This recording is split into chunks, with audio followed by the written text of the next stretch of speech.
So now let me introduce our first speaker. Aya Kimura is professor of sociology at the University of Hawaii at Manoa. And actually, I mentioned that to someone already, it is actually the department I received my PhD from, my alma mater. So I'm particularly pleased that I get to do tonight's introduction. So that means a lot. So currently, actually, Professor Kimura is also a visiting scholar here at the DIJ for a few weeks. She did her undergraduate studies here as well, not here at the DIJ, but at Sophia University. And from that, she moved on to her graduate studies to the US and got her MA at Yale University and her PhD at the University of Wisconsin-Madison. Actually, her list of books and articles are way too numerous to give adequate credit to, but to summarize, her overall focus lies on food, citizen science, and environmental justice. In much of her work, she also incorporates a gender perspective. And while the majority of her research is on Japan, she has also written, for example, on organic female farmers in Hawaii and other places. So one of her that is really important to my research as well, and I love that book, is the really widely reviewed and very much praised book, Radiation Brain Moms and Citizens Scientists, The Gender Politics of Food Contamination After Fukushima, which was published in 2016 from Duke University Press. So in regards to sustainability, at the University of Hawaii, she's both the Senior Sustainability Advisor for the College of Social Sciences, where she works, and she's the Director for the Center for Sustainability across the curriculum. And she has a new book coming out early in next year from the University of California Press. And tonight's lecture is kind of part of it. And so we're lucky that we get a sneak peek, right, of her upcoming publication. And with that, I turn over the microphone to Aya. The floor is all yours. Thank you. So thank you again for invitation to give a talk here. And it's been wonderful to be the fellow at DIJ as well. So let me just jump into the talk since we have two speakers as well. And I'm really looking forward to listen to Kobayashi-san's talk as well. So the topic of my forthcoming book is fermentation and tsukemono. So tsukemono refers to, I'm sort of assuming that everyone knows what it is, but Japanese pickles. And it's a sort of a generic name that there are many different kinds. So I want to start with this example of suguki. So it's a tsukemono from Kyoto. I don't know how many of you have eaten it.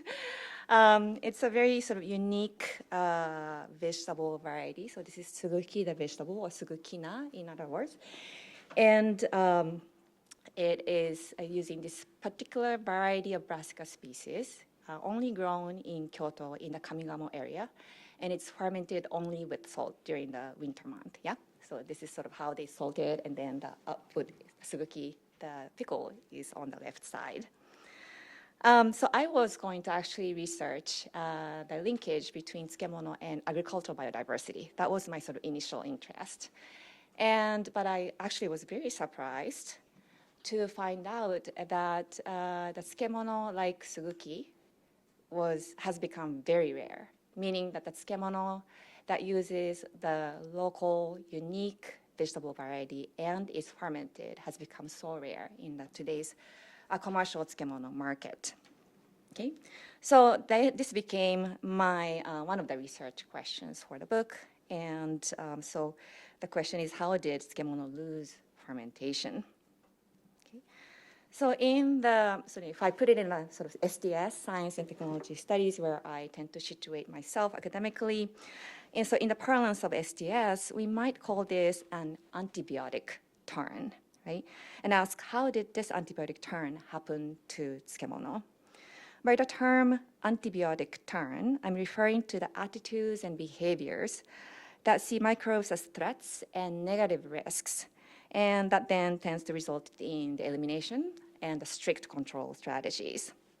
Now, scholars have discussed how the modern society has become antibiotic. We can think about the human medical sort of use of antibiotics, but also, as Barbara mentioned, in the livestock industry, it has been using antibiotics not only for the medical purposes, but also for growth-promoting purposes as well, right? In agriculture, too, soil oftentimes has been fumigated and sanitized, right? And food, a lot of them are now pasteurized. So there are a lot of sort of antibiotic things going on in the modern societies. And although these antibiotic practices have really saved a lot of lives and increased productive efficiencies, productivity increase, I think we are also increasingly realizing that there are a lot of health and environmental negative effects, including metabolic diseases, have been found to be impacted by the antibiotic turn. Overuse of antibiotics, of course, I think we all know that is resulting in the global spread of the antimicrobial resistance, threatening millions of lives every year and expected to increase over the years.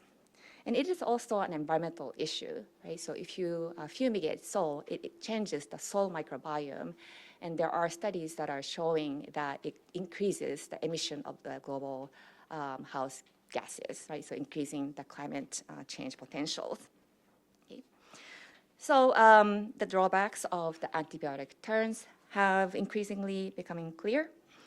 So noting the ecological and social significance of these antibiotic turns, historian Klaus Kerschel has used the term antibiocene to describe the current state of the planet that has waged war on microbes with significant health and environmental impacts.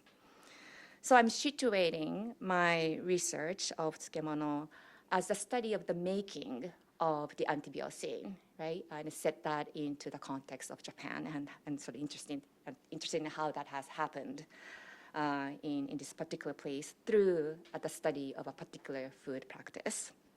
Okay. So the second part of the book and this talk is the opposite direction of the more contemporary probiotic term. Okay. The probiotic turn or post-Pasteurian turn is described as the commitment to work with microbes rather than against it, right? With the emphasis on the potential for cooperation between microbes and human beings. And here, we can think about the current fascination with the fermentation and fermented foods. You could think of it as a part of this broader probiotic turn in modern society. And many scholars have been discussing fermentation as a praxis of a more sustainable human-non-human relationships. Okay? So the second part of the lecture and the book is looking at how this is manifested itself in the Japanese contemporary society. All right?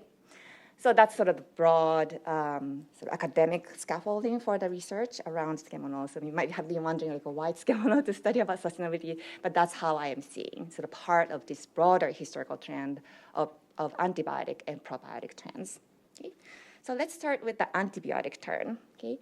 And my research has shown that it really is actually not a recent trend, but we need to really go back in history to the late 19th century nation building.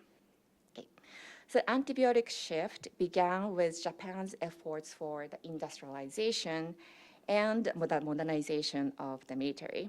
And the first driver of the industrialization of tsukemono was its use at the industrial factories to feed the massive amount of workers. Okay? So here, the case in point is the textile industry. Textile industry as a sort of the engine of the capitalist growth, like envisioned for the Japan. And government promotion of the textile industry brought unprecedented number of workers into a concentrated spaces who needed to be fed, right, cheaply and efficiently. And of course, rice and grain was a paramount concern, and the government really promoted the rice production and grain production, and it also resorted to the importation of rice and grain from the colonies. But rice would be too bland to just eat by itself, right? So it needed to be accompanied by something else. Then tsukemono tended to fill that role of sort of as an accompaniment to rice. Okay. So the tables on the slide here are taken from the Shokojijo, that was the survey of the factories by the government. And these are the sample menus of the foods that were provided to textile factory workers. And you can see how tsukemono is ubiquitous, particularly takuan. Takuan is the tsukemono of daikon radish, right? And so that was really served almost daily. In addition to the growing industrial sort of large-scale factory needs for tsukemono, the other large user of tsukemono was the military. To feed an increasing number of the soldiers, tsukemono became a systematic part of the military feeding system. So for instance, the 1873, there's a sort of standard measurement allocation of food items, and that listed, I think it was 188 grams of tsukemono per soldier. And the table on the slide is a sample menu from the army a little bit later, and you can also see that tsukemono was served almost kind of every meal. And I didn't put it on the slide, but if you look at the supplies at the military kitchens, I found the mention of hundreds of tsukemono pails, like buckets, presumably to serve tsukemono at the tables. Okay? So again, tsukemono was ubiquitous as a part of the systems of feeding the soldiers around the time. Okay.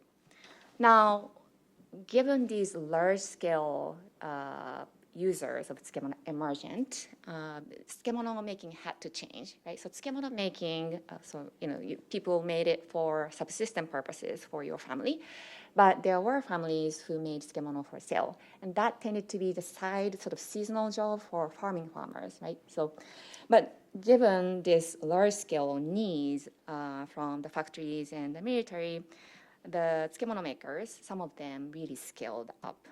Okay. And to illustrate that, I thought I would show this excerpt taken from the oral history done by the Tsukemono Association in Tokyo. And here he is recalling how the production volume really increased particularly because of the military demands. And I think he was located in the sort of Nerima area. Nerima Takuan was very famous, if you know that term. Okay, so here he's saying, I'm the third generation of Takuanya, but the founder was my grandfather. And then with the war, we started to sell to the military, and 10,000 barrels. So if you can sort of think about how much of the takuan production that the families, began to do, and that increased to 30,000 barrels of tsukemono. A lot of them, again, was sold to the military. And peak time was 1938, and the family made 30,000 barrels in 1938, and third of that was sold to the military.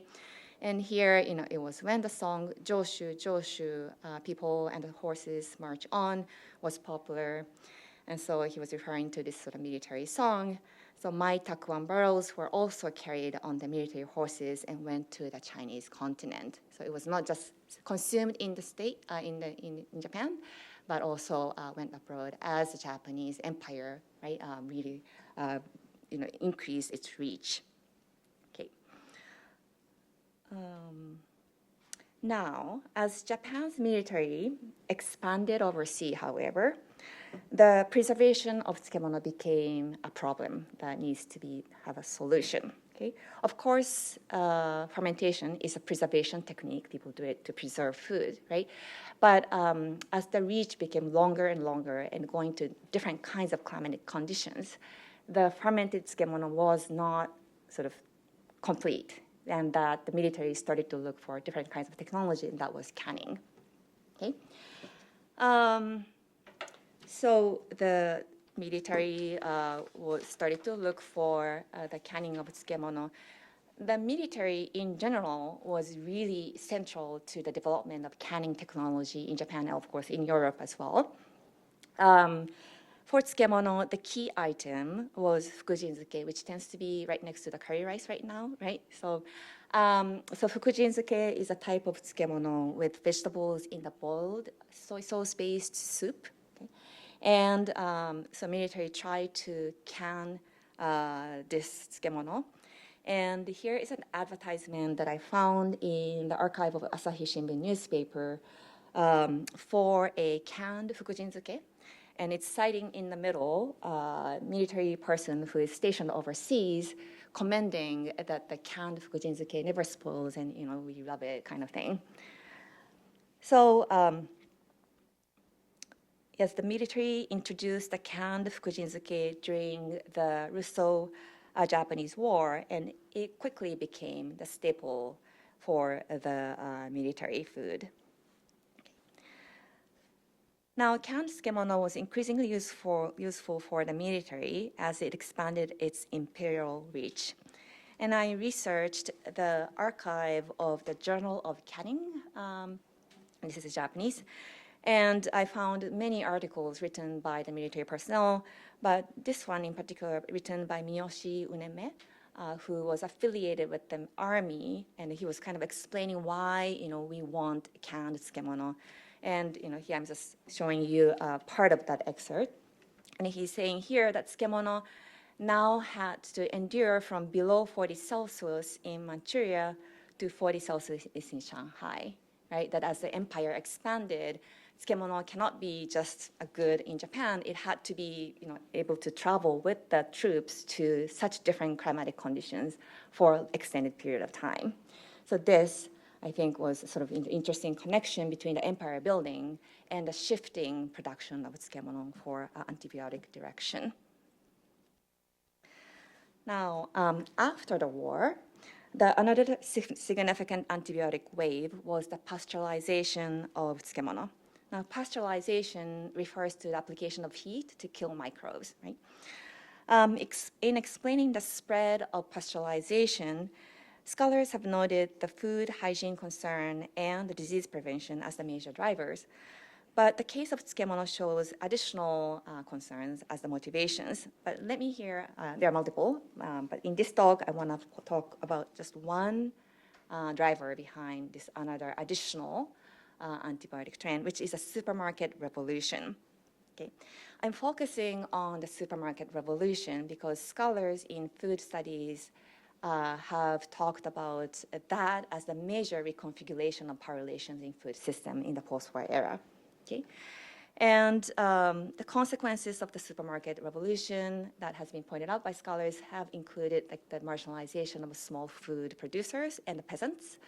But I think my research shows that the acceleration of this antibiotic turn is also additional outcome of this supermarket revolution. Okay, so let me explain how that has happened.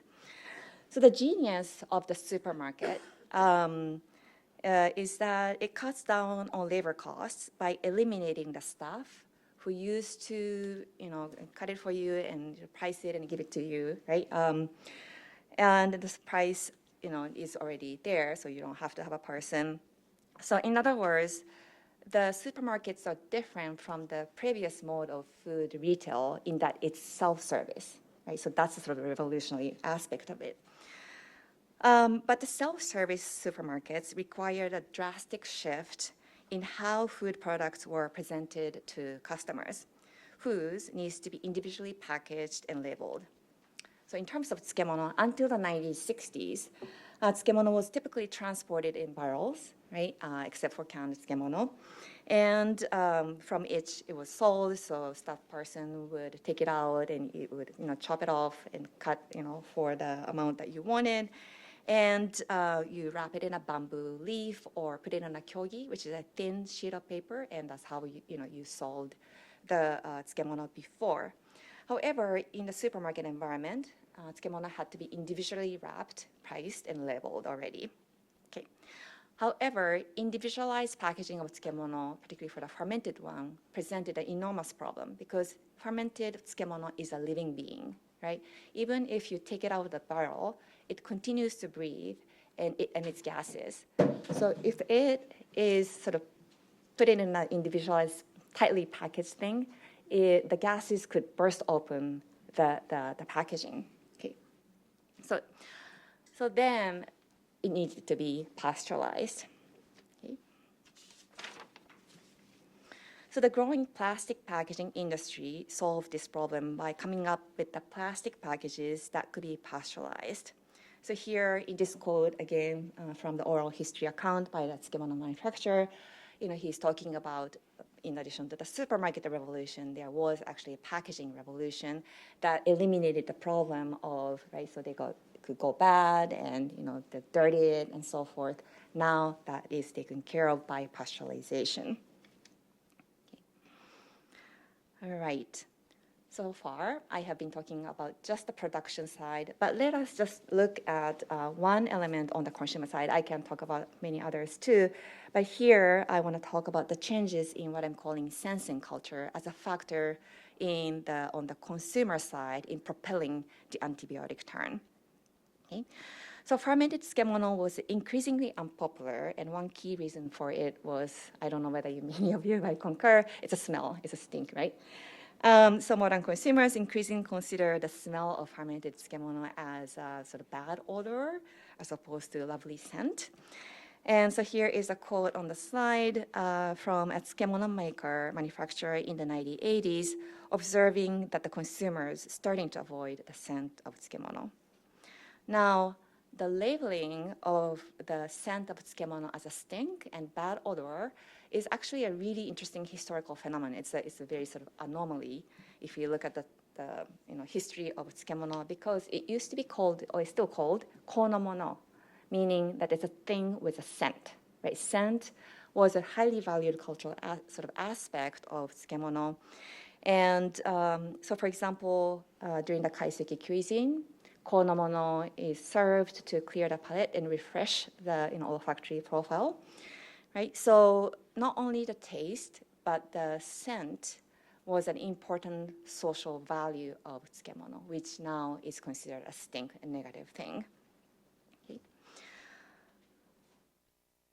And I want to also add the gendered dimension here as well. The smell of tsukemono can be a symbol of domestic drudgery and unsophistication of women. I don't know whether you have heard of the term nukazuke-kusai or nukakusai. That is used oftentimes to refer to the women who is unsophisticated and kind of in poverty and tied to domestic drudgery. So that's the phrase that is used to describe such women. So making nukazuke requires daily stirring of the fermentation bed, and the hands of the women who make it start to have the faint smell of nukazuke. I know, I no longer have it because I have been in Tokyo for a couple of days already, but my hand, because I stir nukadoko, had that smell. So maybe Kobayashi-san can also attest to that as well. Okay. Women's bodies already closer to the grotesque, right, with the signs of lively bodies such as the menstrual blood and vaginal discharge, become even more grotesque with the scent of the lively fermented food like tsukemono. So when the overall foodscape in the modern times increasingly sanitized, when we have the food packaged in plastic without any kind of sign of its liveliness, then the modern consumers tend to consider the smell of tsukemono and its liveliness to be a negative and grotesque trait. Okay? So if we look at today's tsukemono market, dominant ones are non-fermented tsukemono by design. Okay? So currently, the biggest tsukemono sort of products are non-fermented tsukemono, such as asazuke, and I think the ones that we are going to enjoy after this, I think a lot of them are asazuke, right? So asazuke is a quick-made tsukemono, typically not fermented. And the second, maybe it's the first actually, the number one tsukemono right now on the market is Japanese-style kimchi. And the term Japanese-style kimchi is a confusing term, but it typically involves the salted vegetables with the kimchi-flavored sauce and not fermented. It's different from the Korean-style kimchi, and there was a sort of international controversy around that as well. Okay, so to sum up the first part of the talk, the antibiotic turn of tsukemono was not simply driven by the germ theory and the concern about food safety, but by the complex dynamics of the nation-state building, corporate food system, and the shifts in the sensing culture. All right, so let us move to the second part, which is the more contemporary probiotic movements. Okay, now the probiotic turn can be seen as just another foodie trend. If you think about, there are so much excitement about fermented foods and so forth, or commodification of microbes. It has resulted in a huge commercial market of pro and prebiotic foods, which I discuss in my book, but I'm not going to talk about that in this talk. But my research suggests that something else is also going on. There seems to be more than food or its health efficacy for individual consumers that are mattering to many people. So the probiotic turn can manifest itself in a more foundational rethinking of the human and non-human relationship, which I want to focus in this talk. Okay? And this is where I want to introduce Kobayashi-san's work, and you get to hear more directly from him. So I got to know him through this workshop of nukadoko workshop. So for those of you who don't know, nukadoko is a fermentation bed made of rice bran to which you put vegetables in. So this is my nukadoko with the eggplant, right? Looks like it. And so as I mentioned when I was talking about nukadoko and the scent, you have to stir nukadoko daily, like once a day or twice a day to keep it going. And so the workshop that Kobayashi-san ran was meant to sort of, have the common space to check in with each other and make sure that each of us is taking care of our nukadoko. So we would meet online, and then we talk about how our nukadoko is doing, but also Kobayashi-san has framed it as a dialogue with microbes and sort of thinking about the symbiotic living with microbes. Okay. And Kobayashi-san has used the term awai to describe the microbe-human relationship as shown on the slide. It's taken from his website. It's about non-duality, moving away from anthropocentrism, and to be aware of the more than human world. So taking a cue from Kobayashi-san's work and others who have theorized awai, I started to think about how fermentation is a praxis of awai. Okay. Now, awai has been theorized by several important scholars. But here, let me just quickly summarize the work by Takeuchi Seiichi, who is a philosopher at Tokyo University, who recently, I think, passed away. So Takeuchi theorized awai by relating it to the idea of nature in the Japanese language. Okay. And the English term nature is usually translated as shizen, right? And the first Chinese character can be interpreted in two ways, which signify dual understandings of naturalness in Japanese, that is onozukara and mizukara. Okay? So while written in exactly the same way, using exactly the same Chinese character in hiragana, onozukara and mizukara are different. Onozukara may be translated as soul of itself, while mizukara is translated as of oneself. So onozukara is about the working of a larger force than the human being, or works of nature or non-humans, while mizukara is about the human will and desire. So there is a tension, right, in the understanding of nature in the Japanese language. Unlike the Anglophone understanding of nature, nature is not separated from human, but it's in between, awai, of onozukara and mizukara. Awai highlights the tension of humans as a part of nature, yet simultaneously wanted to be autonomous and unconstrained by nature. But why fermentation, right? What is the relations of awai microbes and fermentation? So here are sort of some of my thoughts. Fermentation is about awai in between for multiple reasons. First of all, fermentation is in between because it's in between sort of aliveness and a rot. Right? And there is no scientific demarcation between that. I can eat a particular tsukemono that might be old. My kids might say like, "Ooh, that's so old," and they wouldn't eat it. So fermentation might help us attune to such ambiguous state of in-betweenness. Fermentation is also about exploring the multi-species relationships where humans do not have total control over other being. So for instance, in my nukazuke making using nukadoko, I had to learn to be accustomed to uncertain and always shifting condition of my nukadoko. So you follow the exact recipe of salt and rice bran, right? But it just always changes the condition and drove me crazy in the beginning. And nekazuke came out differently all the time. So awai is about letting go of human control. So humans want to get delicious thing, which is mizukara by herself, but also have to let microbes to be of themselves, which is onozukara. You have to meet somewhere in between. Fermentation also crystallizes the ontology of awai, where human is not clearly separated from the environment or from non-human. It is in between that we exist. For example, in nukazuke making, I learned that my hands have microbes that interact with what's in nukadoko. And microbiome is also changed by what I eat, part of which is also coming from nukadoko. My nukadoko gets impacted also by mental state. So there's a saying that you should never stir nukadoko when you're angry, right? And there is a lot of studies now showing that our microbiome is related to our mental state, right? So maybe it's sort of bearing out in terms of the how we think about we shouldn't be angry when we stir the nukadoko. So my microbiome changes with my mood, and my mood changes the microbiome, nukadoko.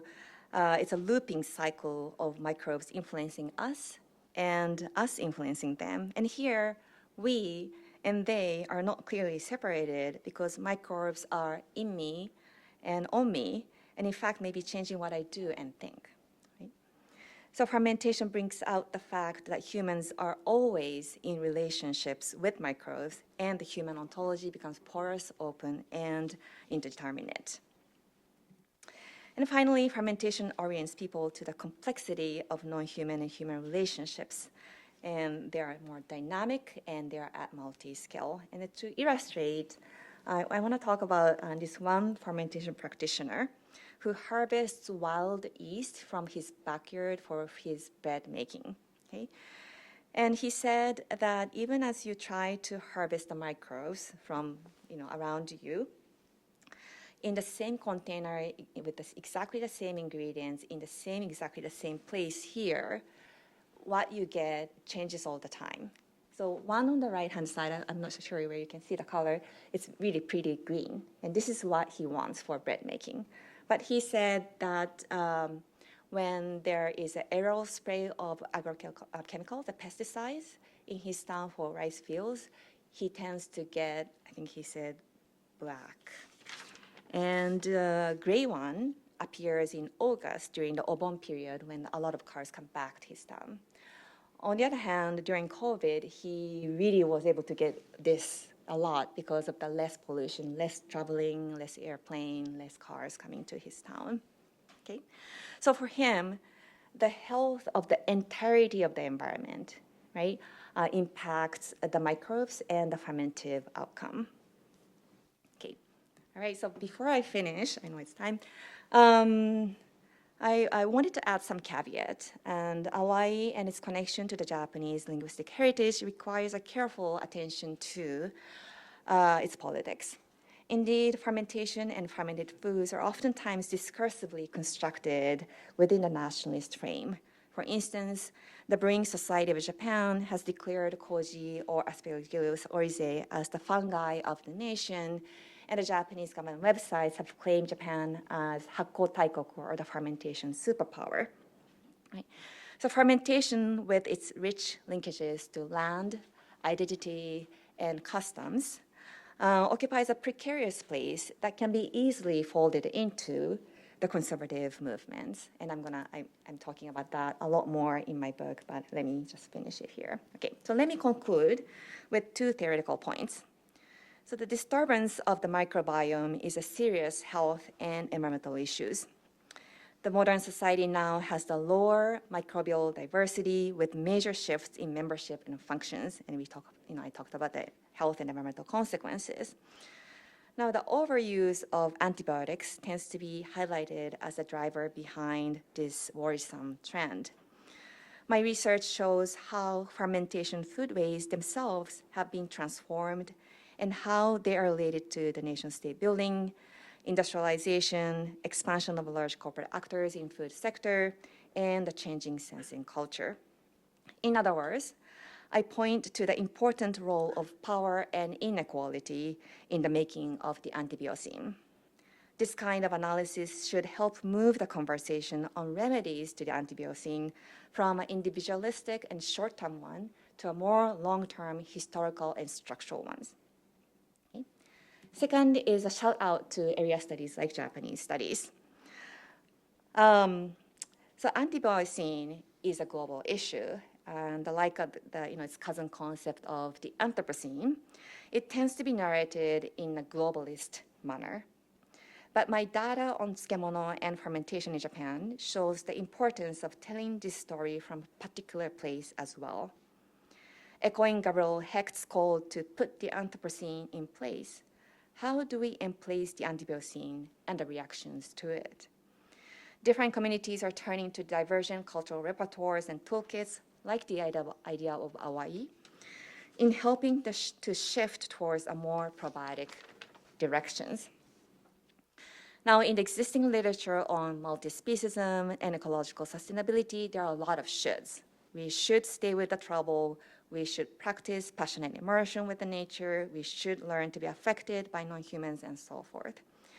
Yet, how do people come to care, to want to immerse themselves, and to want to stay with troubles with microbes? Relations with microbes and how individuals come to notice them cannot be divorced from cultural and linguistic tools. With its rich understanding of language, history, and culture, area studies like Asian studies, Japanese studies, scholars can contribute to a more nuanced understanding of microbe-human relations and how they relate to the anti- and probiotic terms. Thank you. Let me introduce our next speaker, and who is Yasuhiro Kobayashi.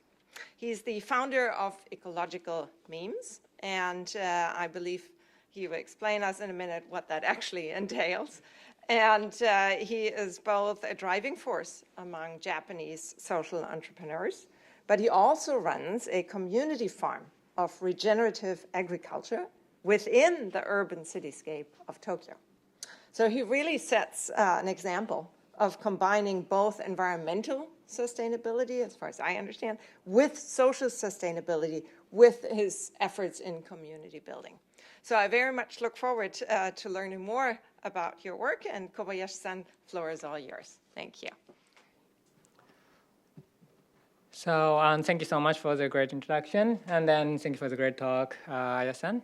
And then nice meeting everyone. My name is Yasuhiro Kobayashi, founder of Ecological Meme. And from me, I'd like to share a little bit about my perspectives around like awai or kind of tsukemono things. And then I'm doing actually a lot of activities. And then I'm doing my organization called Ecological Memes. And also I'm doing another organization, Regenerative Leadership Japan.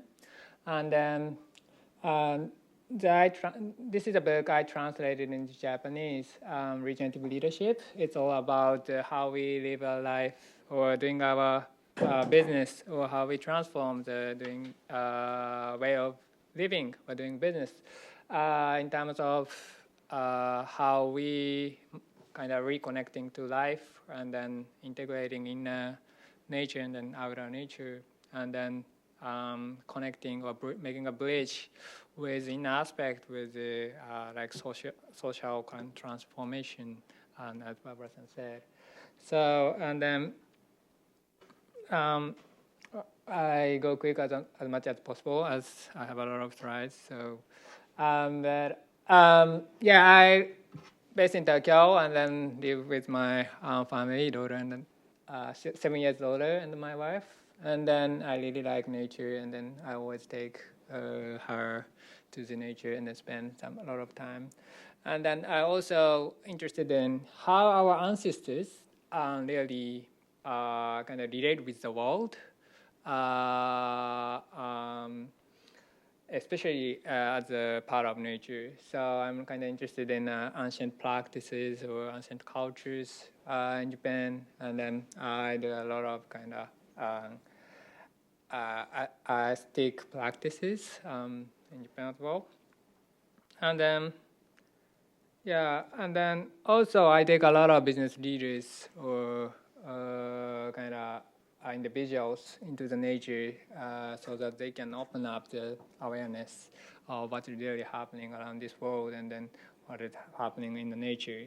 And not like a talking circulation or regeneration in the office. So that's what I basically do. And then I have been working for years in the field of social entrepreneurship or corporate innovation. So I still do, and then but mainly I used to do a lot of project to support corporates to make a lot of vision and a mission or a kind of purpose, co-create the kind of things, or how we accelerate a kind of innovation in the corporate side. Then and the connect based on the kind of inner values or kind of passions or ideas that are really deep rooted inside yourself, and then connect that with your kind of business ideas or kind of your job. So, and then having done that kind of facilitation or creating a space for transformation, I got to realize that there's a very kind of fundamental theme and the topics in our time of our society. And then that is how really we might restore kind of reciprocal kind of deeper connection and relationship in the web of life or ecosystem, and also transform our ways of living and then doing business toward regenerative futures. And then there are a lot of discussion around, for years, like sustainability, of course, and then multi-stakeholders, do not think only your organization, but we need to think about ecosystem, or not only about like human. We need to think about our ecosystem more than human on scale or etc. So that's the kind of main theme showed up in my mind, and then after I got to start work independently, and then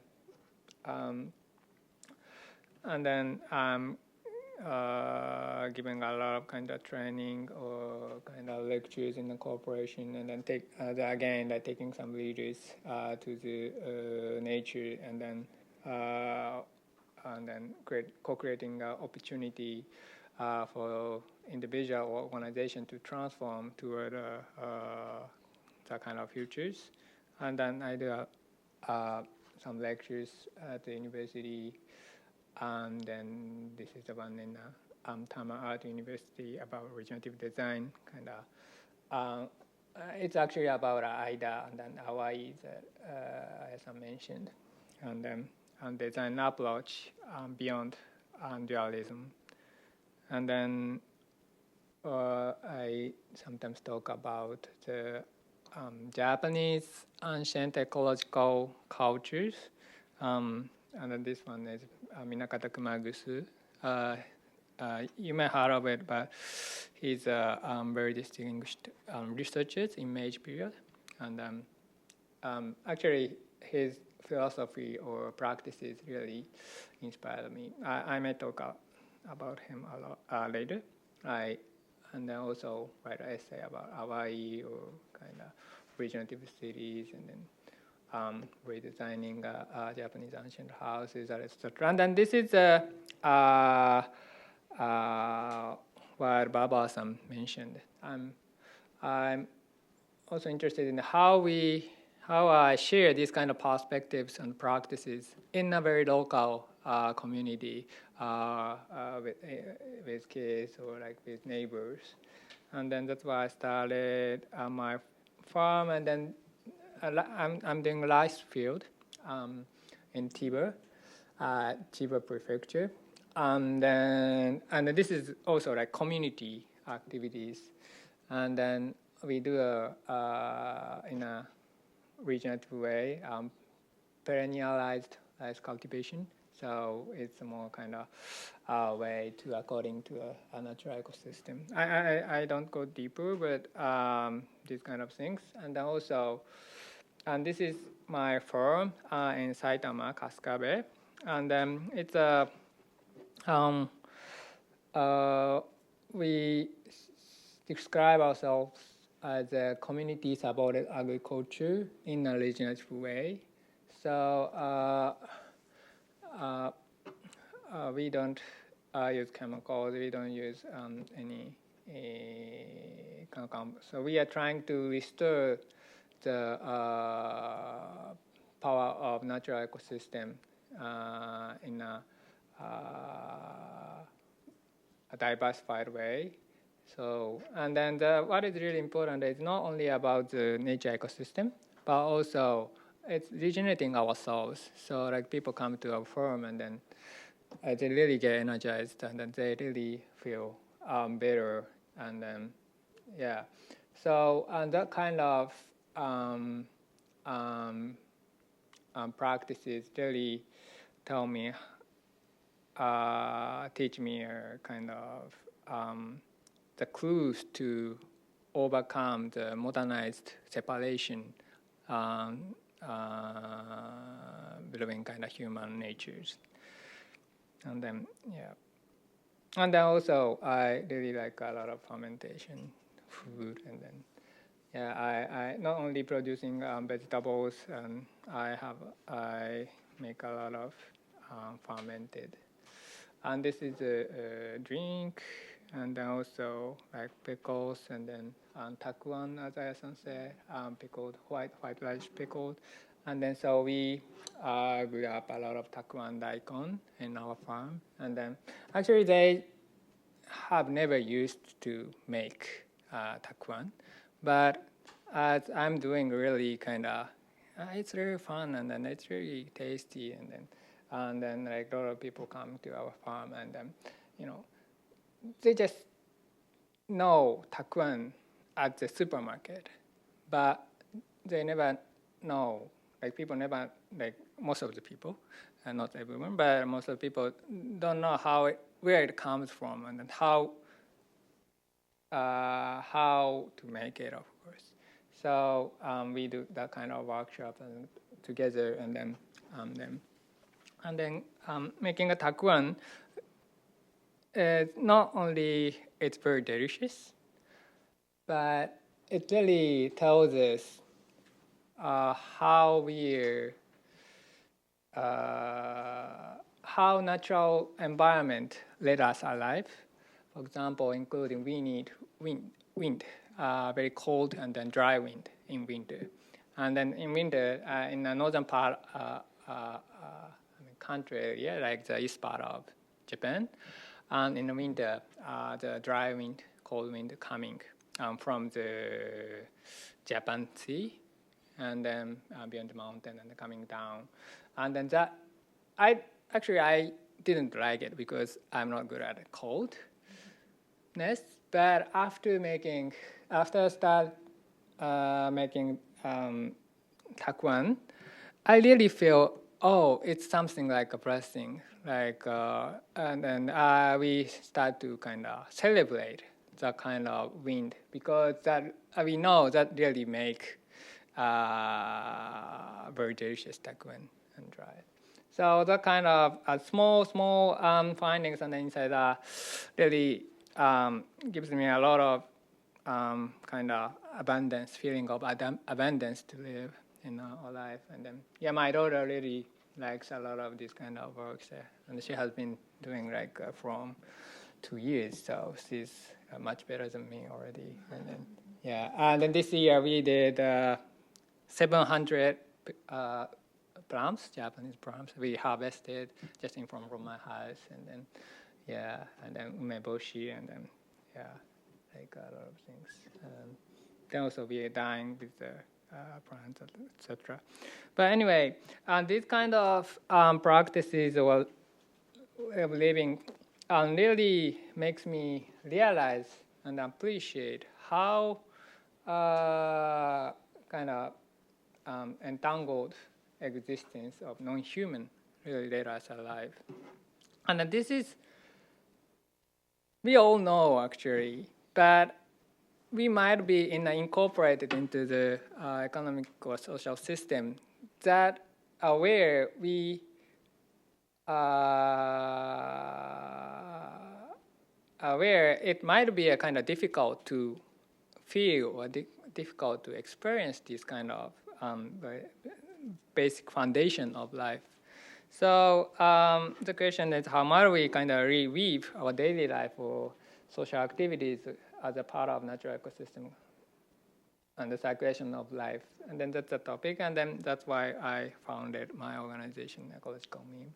And the Ecological Meme is a cross-disciplinary collective of originators basically based in Japan. And we are trying to explore interrelationality between human nature beyond dualistic, siloed perspectives, and then toward co-thriving future. And then let me introduce, not to go deeper, but let me introduce some perspectives of the project, as it might be a good introduction of understanding awai, because which is very fundamental theme of our activity. And then this is a basic kind of chart of ecological meme. And then there's 3 pillars, like individual and then collective, like organization or city or community, and then the planet. And then we usually approach these kind of pillars separately. But there, of course, there should be an invisible or visible or invisible connection, literally. And then approaching that kind of invisible connection in between or either or reciprocal relationship, we define ecological attitude, and then we started.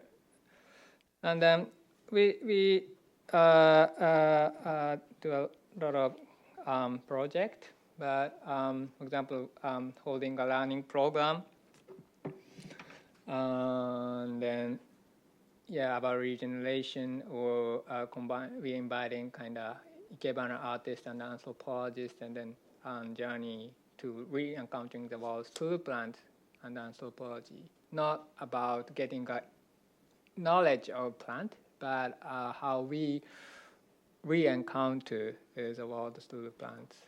And also like urban design program to give back space to non-human, or ikebana a collaboration program, ikebana artist, or like this might be a little bit connected with tsukemono, but the program about multi-species care, so care for non-human.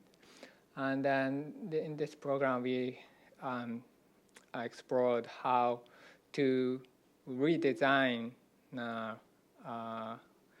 our daily rituals or customs, not in a special occasion, but in a daily life, how we can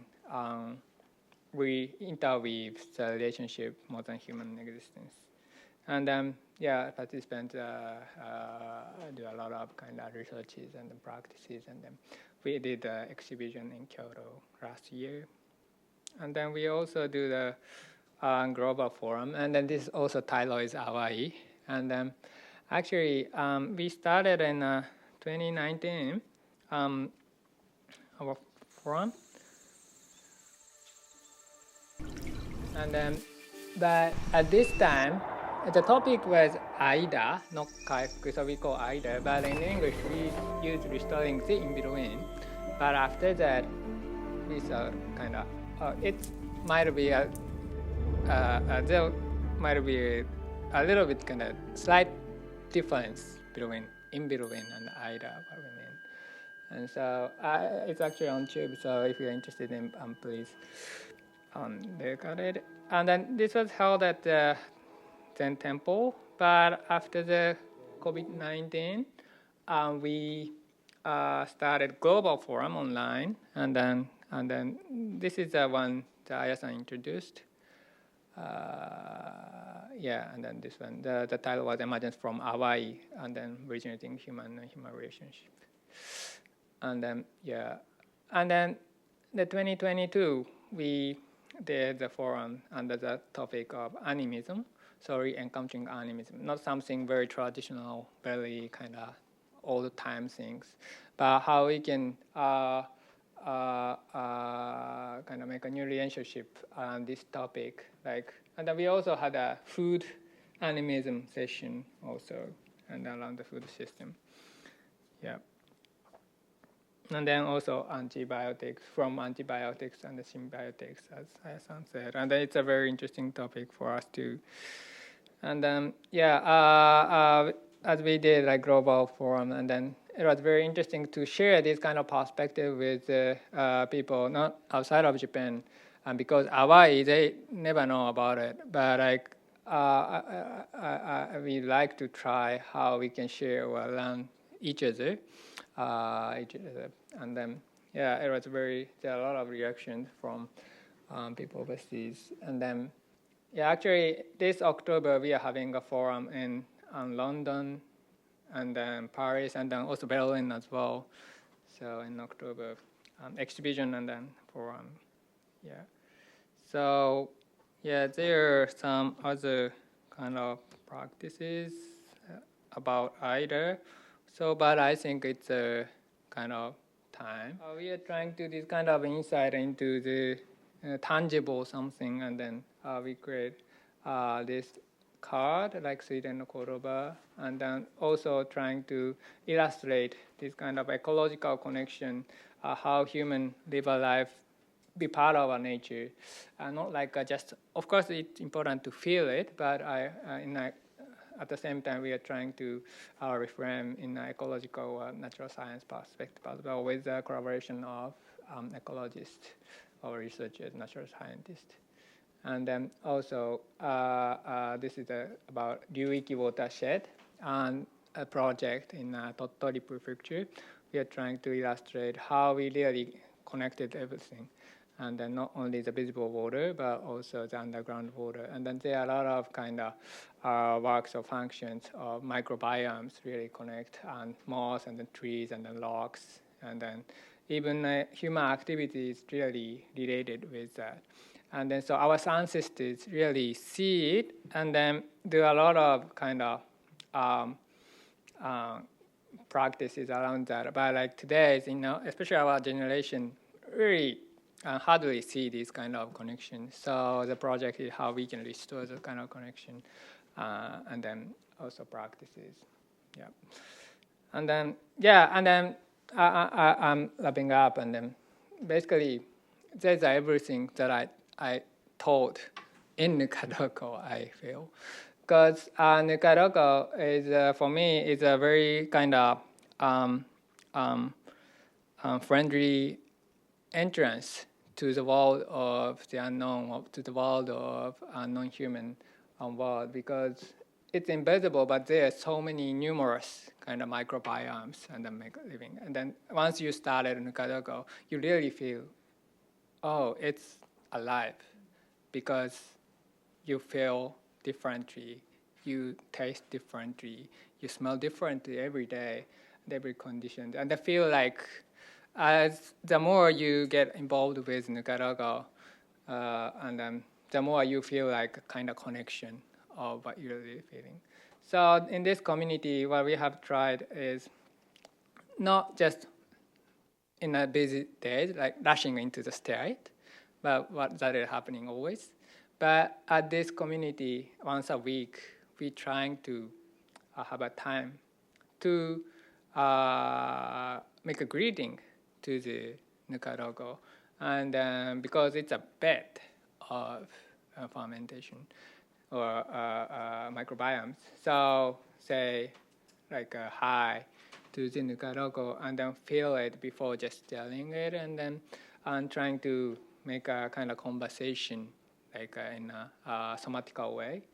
And then that really enable you enhance awareness what is really happening. And then it's not something like very logical or scientific things, but it's not, it's like you feel like, oh, it's more like food with water or like more dry. And then they make a different option to maybe put a cabbage into the dry. And then, so it's a more like a dancing activities. And then that kind of awareness is very much important, not only in this I and nukadoko relationship, but everywhere around the world. So yeah, maybe I will stop. So that's basically for me, and then I'm really looking forward to go deeper like after the discussion. Thank you so much.